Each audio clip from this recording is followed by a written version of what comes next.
So welcome back to my channel, Learn with Vinci. First and foremost, thank you so much for all your love and support. I couldn't believe myself कि पहला video में इतना likes and comments मिलेगा मुझे. Thank you for showering love and blessings to me. And I hope आज का video जो मैं करने वाला today is my first video on English grammar, I'm supposed to say. So देखते हैं क्या टॉपिक में करवाता हूँ. And I hope so जो मैं करवाऊंगा काफी इंटरेस्टिंग होगा. Bye bye. So welcome back, guys. So today what we are going to do is a very simple yet confusing topic. Okay, now. But one thing I will tell you, this chapter is the lengthiest chapter in English grammar, which includes everything. लेकिन मैं part by part करवाऊंगा. So इस chapter का नाम जो आज करवाने वाला हूँ, that is known as tense. Very simple chapter, but most of the students क्या करते हैं ना, वो लोग कंफ्यूज हो जाते हैं कि भाई टेंस है. अब टेंस में अलग अलग टाइप के टेंस होते हैं, तो उसको जो बुक्स में लिखा हुआ रहता है, बुक्स में अच्छा लिखा हुआ रहता है, but you to explain that. तो आज मेरी यही कोशिश रहेगा दैट जो मैं पढ़ा हूँ वो आप लोगों को बिल्कुल अच्छा समझ में आ जाए. There is no rocket science in this. So let's begin the class. तो टेंस की दुनिया में there are three words. ठीक है ना. ये रहा पहला वर्ड, ये रहा दूसरा वर्ड, ये रहा तीसरा वर्ड. पहला वर्ड का नाम है प्रेजेंट टेंस. ठीक है. दूसरा का नाम है पास्ट टेंस एंड थर्ड का नाम है फ्यूचर टेंस. काफी सिंपल है, नाम याद रखना, इसका मतलब जान लीजिए और बेटर होगा. प्रेजेंट टेंस का मतलब होता है अभी का वक्त, जो अभी चल रहा है. पास्ट टेंस का मतलब होता है जो हो चुका है. फ्यूचर टेंस का मतलब होता है जो होने वाला है. ठीक है. Since there are three parts of this chapter, I will complete it one by one. So in my first class, जो कि आज से क्लास है, मैं प्रेजेंट टेंस करवाऊंगा. Next past, thereafter future tense. Now present tense में there are few people who live on this planet, the planet present. तो भैया पहला आदमी का नाम है I. ठीक है. दूसरा का नाम है you. तीसरा का तीन नाम, he, she, it. ठीक है. So अब सबके दोस्त होते हैं, आपके भी होंगे, मेरे भी होंगे. तो उसी तरीके से ये तीनों का भी एक एक दोस्त है, बेस्टीज. ठीक है. सो फर्स्ट आई का दोस्त है एम, मतलब आई जहां जहां रहेगा वहां एम रहेगा. यू उधर लगेगा आर, जहां यू रहेगा वहां आर भी रहेगा. ही शी इट का भी दोस्त है, बेस्टी है.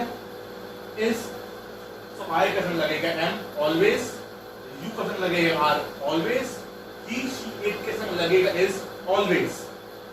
क्योंकि मैं पास्ट टेंस और फ्यूचर टेंस के बारे में आज बात नहीं करूंगा, चर्चा नहीं कर रहा, तो let's rub this out so that confusion नहीं होगा कुछ. सो द प्रेजेंट टेंस का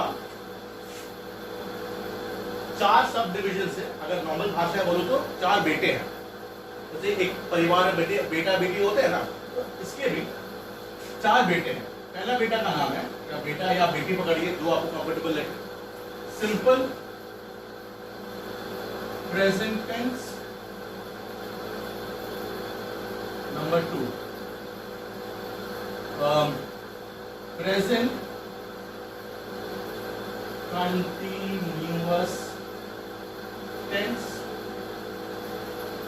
थर्ड है प्रेजेंट परफेक्ट टेंस. और फोर्थ है प्रेजेंट परफेक्ट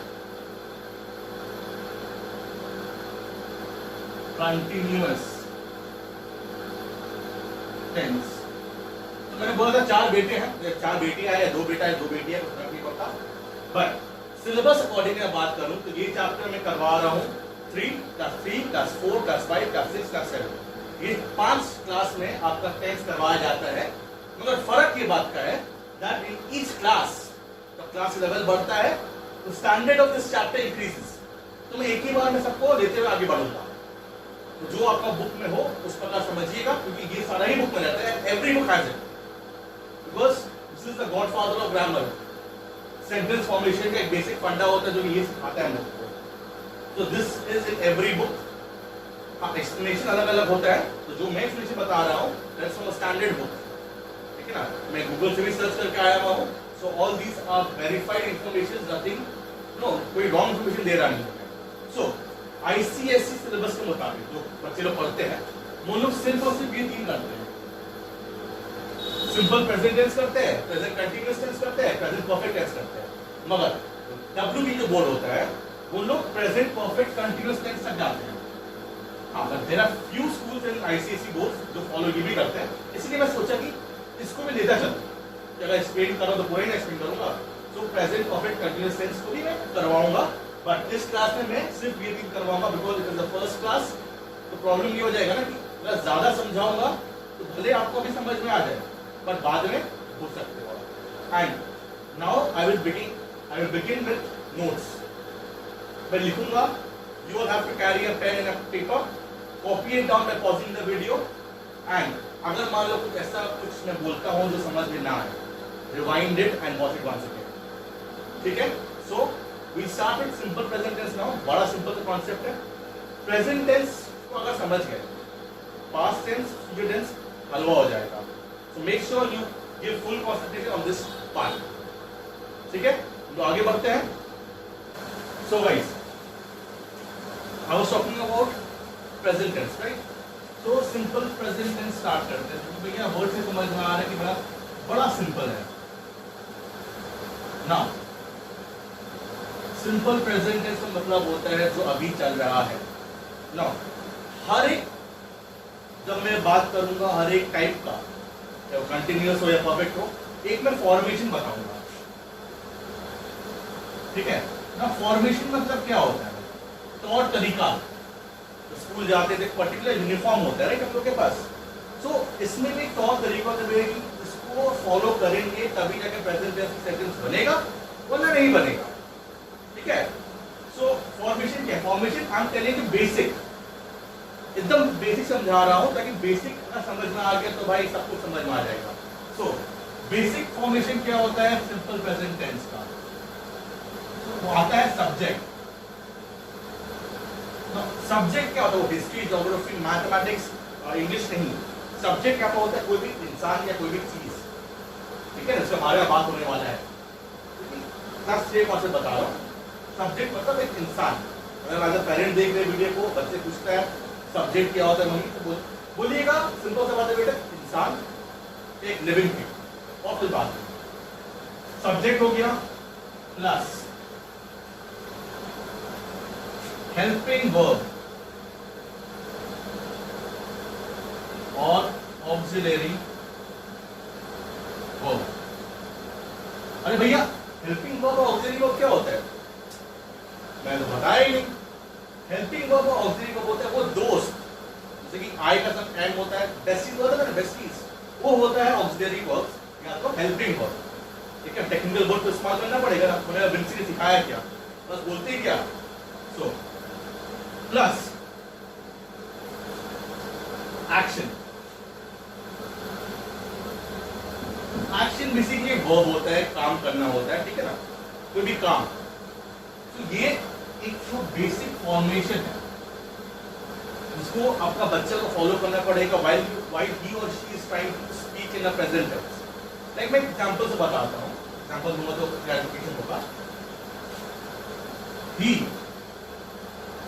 ही कब बोलता है? ही तब बोलते हैं जब कोई इंसान का बारे में वो जानते नहीं, अननोन आदमी से बात करे, वो मतलब बेसिकली वो। ही का मतलब होता है वो। He is tired, he is tired. इसका रिलेटिंग, इसको मैं रिलेट करके मैं नीचे बताऊंगा कि क्या हुआ भैया। अब मैं पढ़ रहा हूं ही इज टायर्ड, मैं बोलूंगा अरे ये तो प्रेजेंट टेंस है। आप बोलेंगे कैसे पता चला? मैं बोलता हूँ ऐसे पता चला। सब्जेक्ट होना चाहिए था भैया सब्जेक्ट है मेरे पास। हेल्पिंग वर्ब और ऑक्सिलरी वर्ब क्या होता है, दोस्त होते हैं। तो मैंने पिछला वाला पार्ट में बताया था कि ही का प्रेजेंट टेंस का दोस्त है इज, तो ये इज भी लग गया और एक्शन होना चाहिए। एक्शन हो गया टायर्ड, मतलब थकावट। भैया बोलने मतलब सिंपल सा है, वो बंदा जो है वो थका हुआ है। Simple, no rocket science in this. So आपको एक बच्चा जब पढ़ेगा तो उसको कैसे पता चलेगा कि ये सेंटेंस आपका प्रेजेंट टेंस है। सिंपल सा बात है, बोलिएगा अपने बच्चे लोगों को, मैं आपको बता दे रहा हूं, ये जो हेल्पिंग वर्ब है अगर इज होगा या एम होगा या आर होगा तब जाकर ये आपका बन जाता है प्रेजेंट टेंस का सेंटेंस। ठीक है, एक और एग्जांपल बताता हूं।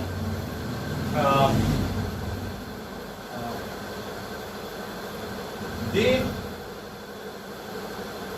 are going to play। ठीक है, दे का मतलब क्या होता है, उन लोग। तो अगेन दे हो गया सब्जेक्ट, क्योंकि दे डायरेक्टली नाम नहीं पता है, ग्रुप का बंदा या बंदी लोग होंगे तो उनके बारे में बात कर रहा हूं। तो दे हो जाता है आपका सब्जेक्ट, आर हो जाता है उसका हेल्पिंग वर्ब। नाउ इज और आर में फर्क क्या बता दे रहा हूं, सिंपल सा फंडा है। इज लगता है एक जन के लिए, आर लगता है दो जन के लिए। तब दे का मैं बात कर रहा हूं तो मतलब तुम्हारा दो से ज्यादा या एक से ज्यादा हो गया होगा ना। तो दे क्योंकि एक से ज्यादा है इसका वजह से मैं लगा रहा हूं उसका हेल्पिंग वर्ब आर। भी एक था इसका वजह से मैं लगाया हूं इज। सिंपल सा बात है। नाउ सब्जेक्ट का सब्जेक्ट आ गया, इस सेंटेंस सब्जेक्ट हो गया दे आपका, हेल्पिंग वर्ब और ऑक्सिलरी वर्ब्स को बोला जाता है बेस्टी, आर हो गया, और आपका एक्शन मैंने बोला था ये आपका एक्शन हो गया। तो ये तीन चीज होना जरूरी है for the formation of present tense. समझ में आ रहा है? बड़ा सिंपल बात समझाया। ठीक है, तो सब्जेक्ट होना जरूरी है, हेल्पिंग वर्ब क्या होना चाहिए, हेल्पिंग होना चाहिए या तो इज या तो एम या तो आर। इज एम आर होना चाहिए to make the formation of a simple present tense. एकदम हल हुआ था। अब आगे बढ़ूंगा मैं प्रेजेंट कंटिन्यूअस टेंस में। ठीक है, so guys simple present tense मैंने क्लियर करवा दिया। Now we will start with present continuous tense. So present continuous tense होता क्या है, हेडिंग लिखो, प्रेजेंट कंटिन्यूअस टेंस। ठीक है, प्रेजेंट कंटिन्यूअस टेंस। नाउ बच्चे लोग पूछेंगे भैया कि सर कंटिन्यूअस टेंस क्या होता है, वो तो लो बता देता हूं। कंटिन्यूअस टेंस मतलब कोई काम जो अभी भी चल रहा है और मैं उसका बारे में अभी बात कर रहा हूं, मैंने काम भी कर रहा हूं बात भी कर रहा हूं। जैसे कि अभी मैं रिकॉर्डिंग कर रहा हूं, मैं mummy gives me a call, ट्रिंग ट्रिंग, बेटा क्या कर रहे हो, रिकॉर्डिंग के बीच में था, मैं रिकॉर्डिंग कर रहा हूं, मैं रिकॉर्डिंग कर रहा हूं, मतलब मैं एक्शन करते वक्त ही बोल रहा हूं कि मम्मी मैं क्या कर रहा हूं। इस प्रकार का टाइप का वक्त को बोला जाता है प्रेजेंट कंटिन्यूअस टेंस। फिर से रिपीट कर देता हूं, जब आप कोई काम कर रहे हो वो काम का बारे में आप उसी वक्त बात कर रहे हो, वो काम चल रहा है। कंटिन्यूअस मतलब क्या, वो कंटिन्यू हो रहा है, खत्म नहीं हुआ है, वो कंटिन्यू हो रहा है। सो कोई एक्शन जो आपने पास्ट में चालू किया था ना, जैसे डायग्राम मैं समझाता हूं, ये वही ग्राफ, ये वो पास्ट प्रेजेंट एंड फ्यूचर। तो कोई अगर आपसे पूछता है कि भैया कंटिन्यूअस क्या होता है, तो सिंपल जवाब है कोई काम जो मैंने पास्ट में चालू किया था और अभी प्रेजेंट के वक्त में वो चल रहा है, खत्म नहीं हुआ, वो चल रहा है, उसी समय हम लोग वी स्पीक अबाउट इट, हम लोग क्या काम कर रहे हो, ये ड्यूरेशन को, ये वक्त को बोला जाता है प्रेजेंट कंटिन्यूअस टेंस। जैसे कि प्रेजेंट टेंस का कुछ फॉर्मेशन था, तौर तरीका था, तो इसको भी आपका एक तो तौर तरीका बता देता हूं ताकि आप कोई बुक रीडिंग करेंगे या सेंटेंस फॉर्मेशन कर रहे हो या बच्चे को सिखा रहे हो, तो आपको समझ में आ जाएगी भाई अच्छा ये सेंटेंस जो है वो प्रेजेंट कंटिन्यूअस है। तो देखते हैं कि वो how will we get to know that it is a continuous sentence. तो देखता हूं, सिंपल से है भाई, फॉर्मेशन लिखता हूं। Again, this is the basic formation. Basic formation, when I say that means that we can add more words at the end of the sentence. We can add object, we can add adjective. ठीक है ना? There are many things we can make to make it a long sentence. We can make, but since basic level में अगर सीख जाओगे तो automatically while you're improvising on your English grammar or your formative sentences, वो automatically हो जाएगा। तो मैं basic समझाता था कि ये compulsory ये रहना ही रहना है, no matter what you do and what you write. So again subject रहेगा। अगेन मैं सभी बता देता हूँ सब्जेक्ट होता क्या है। Subject is a living thing, कोई इंसान ले लो, समझने में आसान पड़ेगा कि भैया सब्जेक्ट इंसान है। ठीक है, तो इसका नाम जानते हो आप, नाम नहीं जानते हो, चाहे वो लड़का हो लड़की हो या ग्रुप में बात कर रहा हूँ, वी दे कुछ भी। प्लस हेल्पिंग वर्ब और ऑक्सिलरी वर्ब। फिर समझा देता हूँ ये दोनों होते क्या है। सिंपल सा बात है भैया, इसको नॉर्मल इंग्लिश आता है, मैं प्रेफर करता हूँ बोलने की हेल्पिंग वर्ब, क्योंकि मैं वीडियो बना रहा हूँ, इट्स इंफॉर्मेटिव वीडियो, मैं ऑक्सिलरी वर्ब पे भी बात कर देता हूँ। बट एकदम सिंपल रखूंगा तो भैया दोस्त, बेस्टी, यू नो। प्लस इसमें चेंज आता है, प्रेजेंट टेंस में ये और ये सेम है, बट कंटिन्यूअस में ये चीज बन जाएगा। इसमें हो जाएगा एक्शन ending with ing। ये फंडा है नया वाला आज का। ठीक है, subject helping verb plus action ending with ing। Now ये कंपल्सन है। अगर कोई भी एक्शन यदि आपका ing से एंड नहीं हो रहा है, then we cannot tell it has to be continuous tense।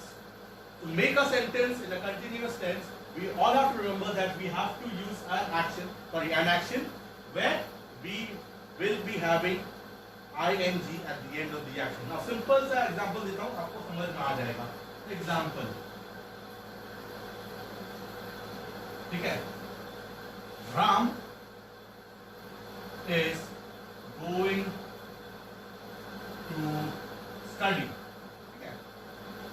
बच्चे लोग, you have to study also, कुछ भी हो जाए you have to study. And hope so मेरा एक्सप्लेनेशन अभी तक तो क्लियर ही है और आगे भी क्लियर ही हो। Ram is going to study, तो मैं इसको रेफर करता हूं इससे, सिंपल सा बात है।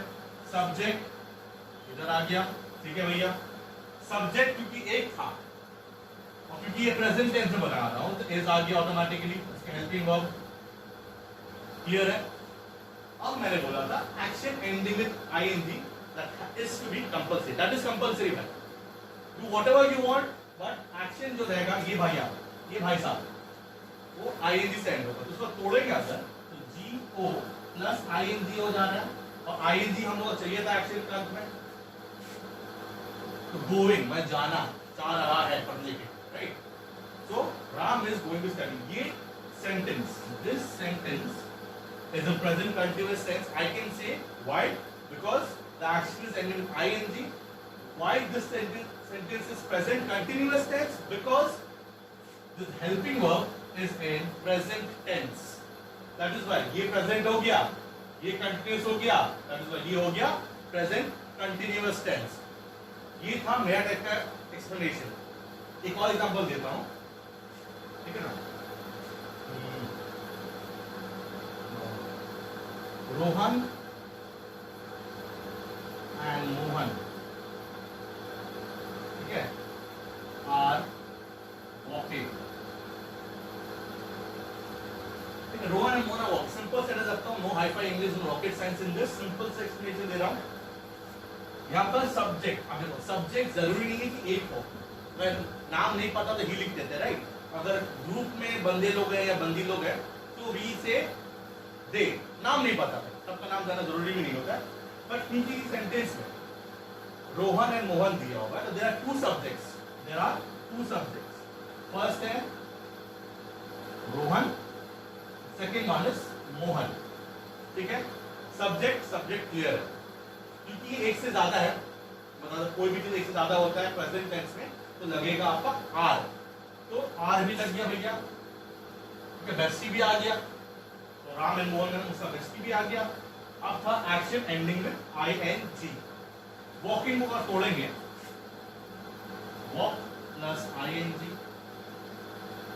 तो बन गया वॉकिंग, ING भी आ गया। So this was my explanation to simple present tense, present continuous tense and a basic knowledge of tense. ठीक है ना, क्योंकि वीडियो काफी लंबा हो रहा है, so I will cut short it. I will not be explaining present perfect tense, क्योंकि मैं अगला वीडियो में करवाऊंगा, दोस्त ने करवाया हूँ दोस्त ने करवा दूंगा, कोई दिक्कत की बात नहीं है, मैं भी यही करूँ, आप लोग भी यही पर है। तो ये कॉन्सेप्ट को जरा समझ के रखिएगा and please note down this combination. ये कॉम्बिनेशन आपको सिर्फ ध्यान रखना है, तो आप keep this in mind that कि जब बनाते हैं कोई भी प्रकार का टेंस तो ये इसका फॉर्मेशन है। अब स्कूल का यूनिफॉर्म पहन के तो हम लोग कोई पार्टी को नहीं जाएंगे, तो अचल का बात है राइट। तो जो जहां लगना चाहिए वो वहां लगेगा ही लगेगा, no matter what you. So now I am ending this video and I hope that this part जो मैं आज का वीडियो समझाया हूं is clear. And please give me your reviews, how was the video, so that you know I will also be getting to know that कैसा बना है ये वीडियो। ठीक है, thank you so much, tata bye bye, take care and be safe.